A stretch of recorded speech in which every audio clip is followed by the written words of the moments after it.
শ্রীমদ্ভগবদ্গীতার জ্ঞান বিজ্ঞান যোগ। পুত্র, অর্থ ও স্বর্গাদি লাভের কামনা দ্বারা যাহাদের বিবেক বুদ্ধি অভিভূত হইয়াছে, তাহারা জপ ও উপবাসাদি নিয়ম পালনপূর্বক স্বীয় স্বভাব অনুযায়ী বাসুদেব অর্থাৎ পরমাত্মা ভিন্ন অন্যান্য দেবতার ভজনা করেন।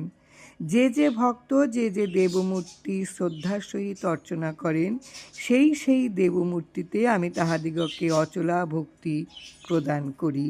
সেই ভক্ত শ্রদ্ধাযুক্ত হইয়া সেই দেবতার আরাধনা করেন এবং সেই দেবতার নিকট হইতে কর্মফলদাতা আমারই দ্বারা বিহিত কাম্য বস্তু অবশ্য লাভ করেন। অল্পবুদ্ধি ব্যক্তিগণের আরাধনালব্ধ সেই ফল অস্থায়ী। ইন্দ্রাদি দেবতার উপাসকগণ স্ব স্ব দেবতাকে প্রাপ্ত হন, আর আয়াস সমান হইলেও আমার ভক্তগণ আমাকেই লাভ করিয়া মোক্ষরূপ অনন্ত ফলের অধিকারী হইয়া থাকিবেন। জয় রাম, জয় রাম। গুরু কৃপা হি কেবলম।